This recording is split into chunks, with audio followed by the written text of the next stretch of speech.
Welcome everyone, this is Dom, your space engineer. And today... there we are. Cool.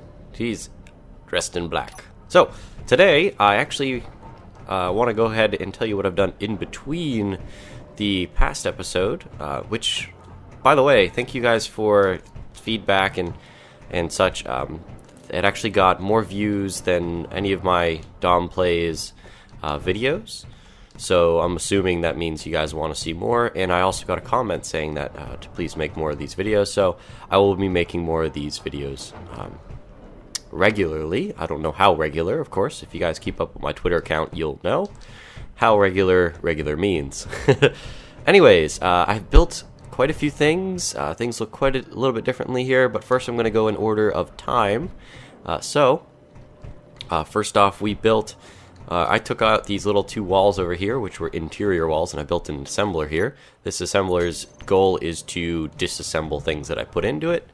Mostly that was good for changing the platform around. The platform used to have these big landing gear, basically where that box is standing.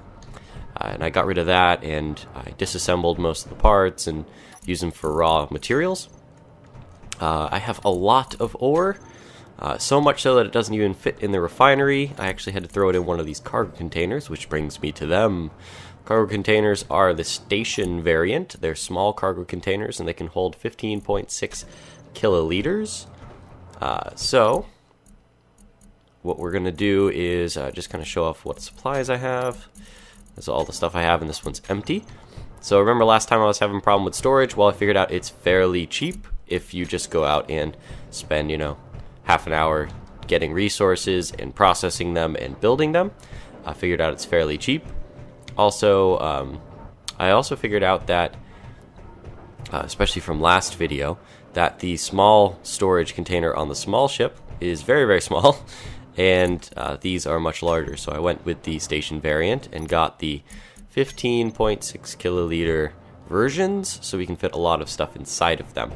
Now, that brings me to... over here. I'm not going to go to that yet. It looks so much fun, but we're not doing that. So, I actually have my HUD off just for cinematic purposes. So this is a large cargo container from the small ship. So this is the small ship variant of the large cargo container. So let's go ahead and look in here. It's 2.7 kiloliters. That's a lot of volume we can float around in this. And it's being held in place, and I can actually kind of budge it around just slightly. There it goes. And it's being held in place, and the reason why it's being held in place is the thing on top. So let's go ahead and take a look at that. Let's turn our HUD back on so I can see what tools I'm using. This little thing on top here has, on the inside of it, nice hollow space, and that hollow space is occupied by an iron rock. So basically just iron ore, and I threw it into the middle there. Let's put this back together. So small ship parts are not affected by gravity, whereas the rocks are. So the rock is pushing down on this, and this is pushing down onto the ground, keeping it in place. So that's kind of what I've been... I think I'm going to use this in the future. I'm going to call this my anchor, and we're going to have multiple variants of it, because I don't even like this version. I might put the anchor on the bottom and distribute weight along the bottom. We'll see. I came up with better ideas while I was getting ready to fall asleep one day. So that brings me to this point, which I actually have a recorded clip for you guys to look at. We'll go ahead and admire the beauty of it. This is what I'm calling the backpack. It was originally not supposed to look like this. It was originally supposed to bring these around and drop them off for us, but I came up... Oops, saving. I like having the autosave. I learned that before. Anyways, I was supposed to drop off these big canisters for us, and so we could bring around 2.7 kiloliters, but I figured out that there'd be no way to keep this anywhere unless you had a gravity generator, and basically had a nice little setup like this. So this is going to be our backpack, which will hold 8,000 kiloliters, which is better than our 400 liters that we can hold ourselves. So this is going to be used for making distant projects away from our original platform, because we're not going to live here all the time. So let's go ahead and look at the video.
And welcome back from that little clip. It's about 6 minutes long. So this is going to be our backpack, like I said at the end of the last clip. As you guys could tell, though, at the beginning of the episode, I had... Oh, not episode. That fast clip. I had put 2 sets of landing gear on the front, and the landing gear was to basically be able to make it so I could grab things, and I wanted to put it below the cockpit so that I could see over what I was grabbing. Basically, I ended up scrapping that design and went, you know what, this will be more useful for the time being because I'm not looking into designing everything before I'm going to use it. I want to kind of have a nice progression of of vehicles. I don't want to build something that I'm not going to use. So this is going to be in use for quite a while. So the backpack will be, we'll be using this for as long as possible. We'll be maintaining it and such. So for example, if it gets a little bit broken, we can just fix it up. There'll be dents and cuts and stuff in it. But anyways, moving on. Let me see. Oh yeah, this is what I'm calling the Geodude for now. There's a couple reasons. Number one, because it kind of looks like a Geodude from Pokemon, and number two, it's meant to dig out rock, and that's what these are. These are, what are these things called? These are called drills. Yeah. One of the cool advantages of these drills is that they pick up the ore that they are mining. So. And it stores it in the internal inventory. So right here, for example, I have a little bit of iron and stone, and it's actually 415 liters worth. It's actually more than I can hold. This thing can hold 13.5 kiloliters of material, which is really nice per drill. So basically I can come back here with an entire one of these filled. It's actually the exact same amount, so 27,000 liters. So if these things were completely filled, they'd fill one of these canisters. And that ratio is the reason why I chose to use these canisters and double drills on the Geodude. So off in the distance, that's just a future project. I don't think I'm going to be using it anytime soon, but this is going to be our trucker. This is going to be basically, it's going to look like a big rig, and it's going to have basically space for us to load on some of these the large cargo containers from the small ship set. We'll be able to load them on, transport them, and then take them off at another location. So this is for lots of things being transported in a relatively small package, since this is about the same size as one of these, and it holds roughly double what these ones do. So I wouldn't want to transport this specific one. I would want to transport this one around with, full of materials. So that's just a future project that I was kind of working on the stream until my computer crashed. I've been having computer issues recently. So let's go ahead and just jump in the Geodude. I have not painted him yet. I really want to paint him, and I haven't figured out a color scheme, so I'd ask you guys to recommend some sort of paint scheme. So I always mine in third person. The only thing that I don't like about the Geodude, and we're going to be remaking a miner in the future, the only thing I don't like about him is that when you have these drills activated, he shakes so violently that it's really, really hard to control your position while you're mining. So for example, right there, I kind of went up into the rock, and there it goes again. It's kind of interesting. See, there we go. We just keep on hitting rock and getting thrown in the wrong direction. So I don't think his boosters or the what are those things called? The gyroscopes, there we go, are strong enough to keep him in the right spot at all times. So we'll be redesigning and testing some of this stuff out, because it's just not very fun to mine stuff with him. But it's really, really nice by comparison to having the hand drill. So much nicer. So that's it for right now. What I'm going to do in between this episode and, like I said at the beginning of this one, thank you guys for your feedback and such. What I want you to do is suggest a paint scheme for this guy. Remember that basically we can only paint the back. and I like this green and black theme, but just give me some colors, and maybe I'll throw something in. Oop, auto saving. So that's what I want to do for next episode, is kind of paint this guy up. But I also want to get a lot of materials together so we can find ourselves a new home, because I'm not particularly fond of just living on a platform, not at all. So I want to build a proper base with, rooms. For example, we'll have a medical room. We'll have rooms full of these refineries, assemblers, big storage rooms, a hangar for specific type of vehicles, maybe a loading bay, those kinds of things. So I want to build a base, and I want to do it inside of an asteroid. So I have to find one that will suffice. So next episode, we'll go on a hunt, and I'll take you around the world that I've been mining slowly and that I've been exploring slowly. So that's going to be next episode. Thank you guys for watching, and I will see you next time.